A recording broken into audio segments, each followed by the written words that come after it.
Hi, my name's Marlene. I'm 62, and for the last 7 years I've lived alone in a modest farmhouse just outside Asheville, North Carolina, the kind of house that creaks when the wind shifts and sings with birdsong in the morning. My kids are grown now, one in Oregon, one in New York.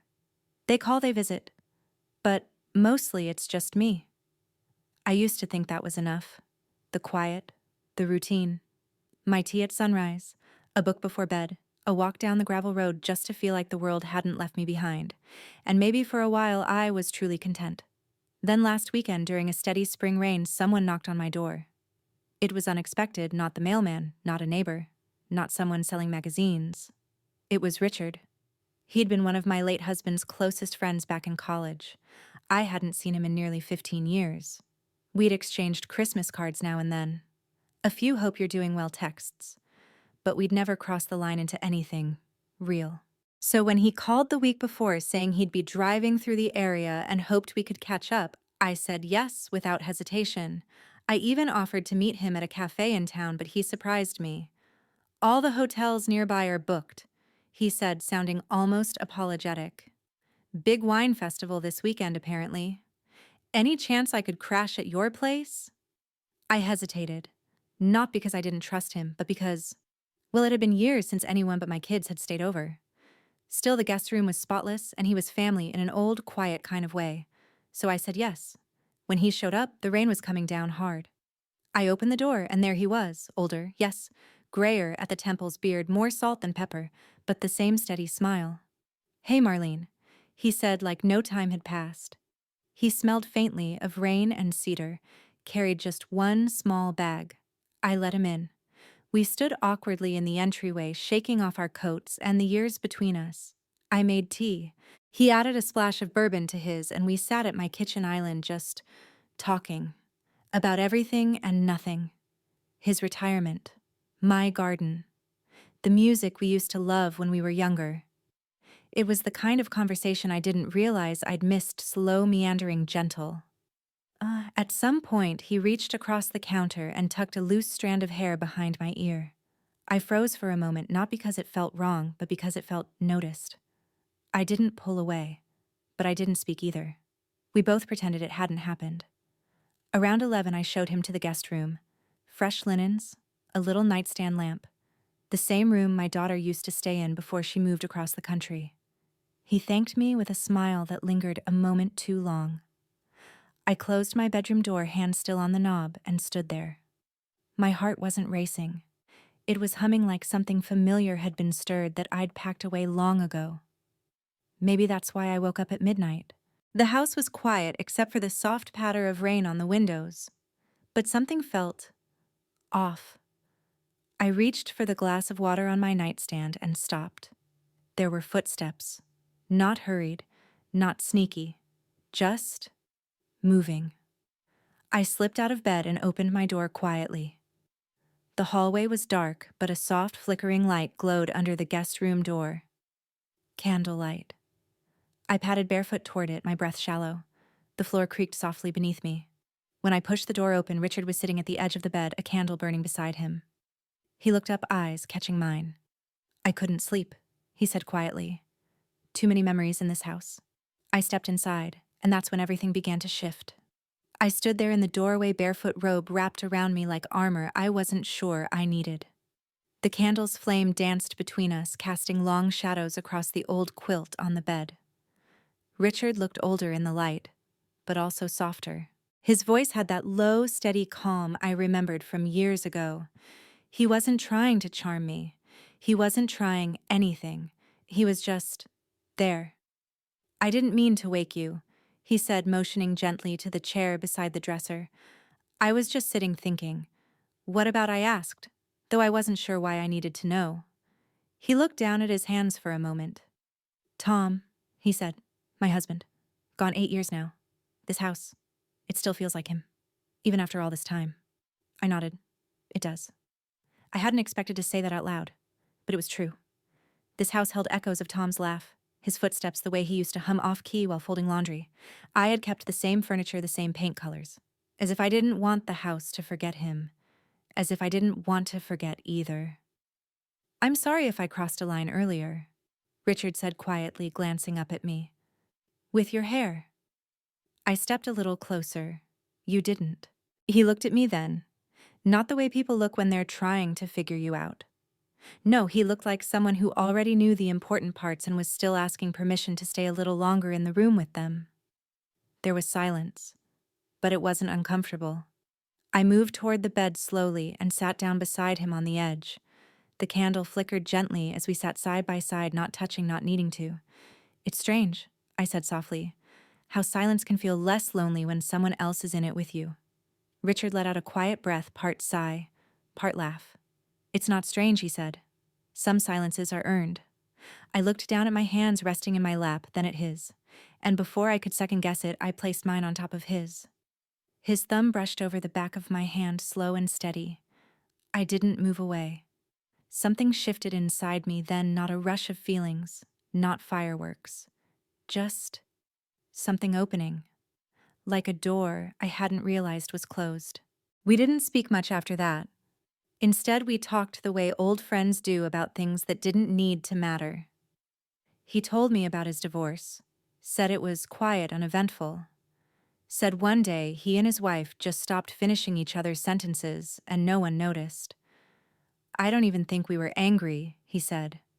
Just tired. And then empty. I told him about the first year after Tom passed. How I started sleeping on just one side of the bed. How I stopped cooking full meals even for holidays.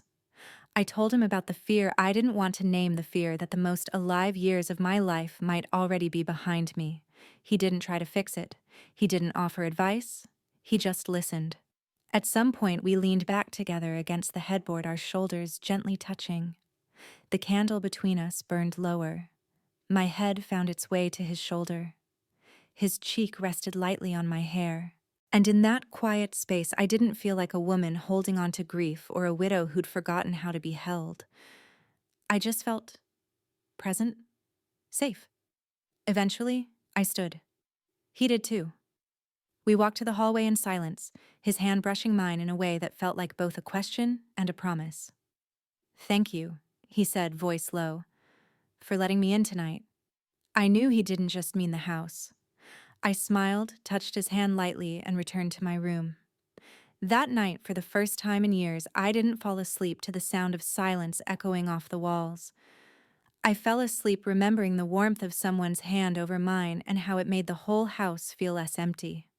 The next morning, sunlight spilled through the kitchen window in quiet ribbons, warming the wooden floors and casting soft halos on the counter where 2 mugs sat drying from the night before. I stood at the stove, waiting for the kettle to whistle, wrapped in a faded sweater and a kind of calm I hadn't felt in years. The quiet of morning didn't feel hollow this time, it felt full, like something waiting. Then I heard his footsteps. Richard appeared in the doorway, hair still damp from a shower, wearing a simple gray t-shirt and jeans. Somehow he looked younger in the soft light, or maybe it was just the way he smiled when our eyes met. Smells like coffee, he said, rubbing a hand over the back of his neck. Tea, I replied, pouring water into 2 mugs, but I can make some if you want. He shook his head and stepped into the room. Tea is perfect. We sat across from each other at the small kitchen table, 2 mugs between us, steam rising in lazy curls. Neither of us mentioned the candlelight or the hand-holding or the way we'd sat close in the dark and let silence do the talking. But it was there, all of it, just beneath the surface. Did you sleep? I asked gently, though I already knew the answer. He smiled. Some. Not much. But I didn't mind. I didn't say it out loud, but neither did I. We spent the next hour the way people do when they're circling something they're not ready to name. We talked about music, the birds outside, a movie we both remembered from years ago. It was easy. It was natural. And underneath it all, there was a softness to everything he said, to every glance he gave me. Around noon, he offered to help me clean the patio. It was a simple thing, sweeping up leaves, wiping down the glass table, chasing off a stubborn wasp that seemed personally offended by his presence. I caught myself watching him more than once, the way he crouched to inspect a flower bloom, the way he smiled to himself when he thought I wasn't looking, and then he looked up. Our eyes met, and something passed between us. Not a question, not even a decision, just awareness. Marlene, he said, brushing his hands off on his jeans. Can I ask you something? I set the broom aside, my chest tightening just a little. Sure. He took a step closer, not pushing, just closing the space. Would it be strange if I told you I don't want to leave just yet? I stared at him for a moment, my heart doing that unfamiliar thing, again, beating for someone who was standing right in front of me. No, I said softly. It wouldn't be strange at all. He reached out and took my hand, not with urgency, not with expectation, but with a quiet kind of honesty. I don't know what this is, he said, or what it's becoming, but being here, with you, it feels like something I want to understand. I didn't answer right away. I didn't need to. I just nodded. We stood there together, hands intertwined, while the warm breeze pushed gently through the trees. And for the first time in a long while, I let the door in my heart stay open. That afternoon, we sat on the living room couch with an old photo album between us, one I hadn't touched in years. There were pictures of Tim the kids our first Christmas in the house. I hadn't planned to show him that album. But when I opened it and saw the faces smiling up from the pages, I didn't feel grief. I felt something else. Something more like gratitude. Richard sat beside me, one hand resting gently on my back. He didn't say much. He didn't need to. That touch, steady and silent, reminded me I wasn't drifting through this life alone. This house has held so much, I whispered, my voice catching. Joy, loss, love. I didn't think there was room for anything new. He looked at me, eyes kind and clear. There always is, he said. Sometimes we just need to open the door again. And for the first time, I believed that. That evening, the sky turned the color of peaches and wine. We sat on the front porch, 2 glasses of wine between us, mine white as red. The air was warm, sweet, with the smell of cut grass and damp earth. The kind of evening that wrapped around you like an old sweater. I handed him his glass, and we clinked them, softly. No words. Just a quiet kind of knowing. We watched the sun sink past the trees, gold stretching long across the yard, and for a while it felt like the world had slowed down just for us. I used to sit here alone, I said, after a while, eyes fixed on the horizon, watching sunsets like this. Sometimes I'd talk to Tom, not out loud, just in here. I tapped my chest. I'd tell him about my day, the weeds in the garden, a show I watched, what the kids said on the phone, things I wished he was still here to see. Richard didn't interrupt. He just listened the way he always had. Do you still talk to him? He asked quietly. I nodded. Not as much lately. He didn't press. He just reached for my hand and held it in his thumb, brushing lightly across my knuckles. It was the kind of touch that didn't need to say anything. It just said, I'm here. After a long silence, he spoke again. I don't want to rush anything, and I'm not expecting answers, but I need you to know something. I turned to look at him. I've felt more like myself these last 2 days than I have in years. I studied his face for hesitation, for doubt. There was none, just quiet certainty. You don't make me feel younger, Richard, I said, a faint smile tugging at the corner of my mouth. You make me feel real. He blinked and something shifted in his expression, like the weight of that landed somewhere deep. And I didn't realize how much I missed that. He reached for me then slowly, like he wanted to give me every chance to change my mind. I didn't. Our lips met, soft, unhurried, honest. There was no spark that lit fireworks. It was something steadier than that. A kiss that said, I see you, I respect you, I'm still here. When we pulled apart, he rested his forehead against mine, and we laughed just a little, not because anything was funny, but because something old had been released, and something new had begun. Later, as stars began poking through the deepening blue of the sky, we stepped back inside. I offered him the guest room again, but when we reached the hallway, he paused. He stood in front of the door for a moment, then turned to me. Where would you like me tonight? He asked. No expectation in his voice, just a question, a possibility. I stood there in the hallway, in that in-between space of grief and grace, and took a breath. Come with me, I said. And he did. That night we didn't rush. We undressed slowly, not just from our clothes, but from everything we'd carried in silence for so long. The years of solitude, the doubts, the careful routines that kept the loneliness at bay but never truly cured it. We spoke in whispers and pauses. We laughed softly. We held each other like people who finally remembered how. There was no performance, no pretending, just closeness, just honesty. Later, when we drifted to sleep, it wasn't out of exhaustion. It was comfort. The kind that settles deep in your bones and makes you feel like you've finally arrived somewhere you didn't know you were missing. And in the morning, he made breakfast. I stood in the hallway, still wrapped in my robe, watching him in my kitchen, scrambling eggs, humming low his back to me as if he'd always belonged in that space.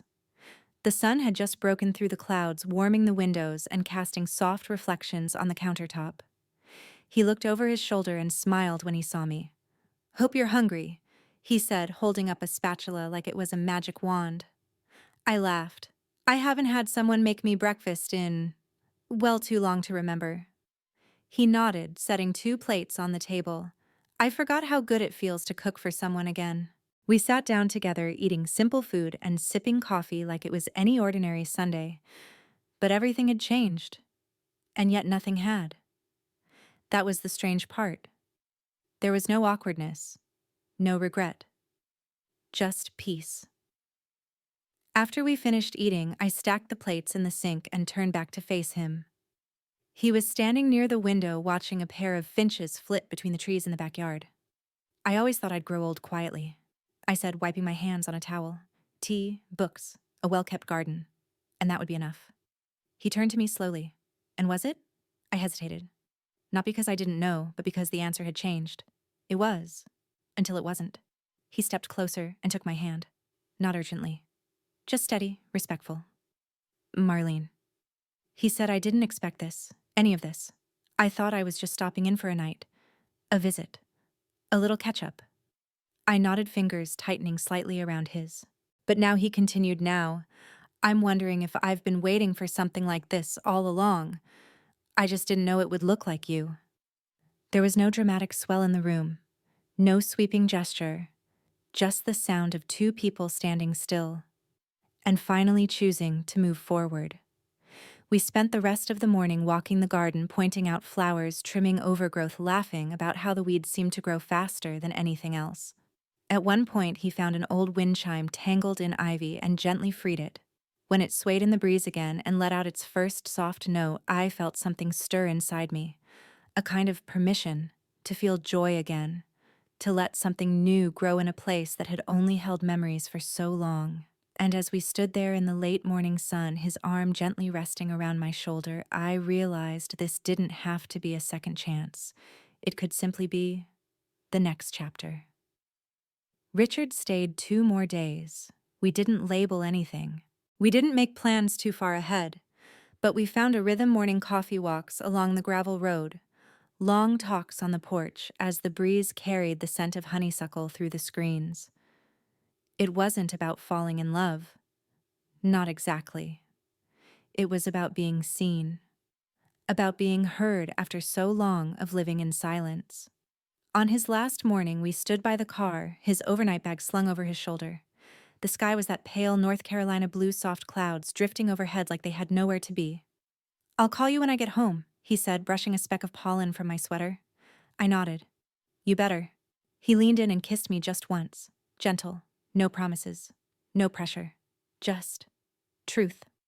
"I don't know what we're building," he said, his hand lingering in mine, "but I don't want to close the door again." And neither did I. After he drove away, I stood there on the front porch for a while, barefoot, watching the road curve out of sight. The wind chime he'd untangled from the ivy swayed above me, singing its soft, uneven melody. Inside the house, his mug was still by the sink. And the silence felt different now. It didn't stretch out endlessly. It waited. That afternoon, I walked through each room of the house, not out of habit, but with a kind of curiosity. The photos on the wall looked different now. Not just memories, but milestones. The furniture didn't feel like a museum. It felt lived in, alive. I stood in front of the mirror for a moment, brushing a hand through my gray-streaked hair. For years, I thought my story had already been told, that I was just living in the epilogue. filling time with routines safe inside the outline of what once was. But I was wrong, because sometimes love doesn't arrive in grand gestures. Sometimes it shows up as a knock on the door during a rainstorm. Sometimes it carries a bag, a tired smile, and a heart still capable of feeling. And sometimes, if you're brave enough to answer, it stays.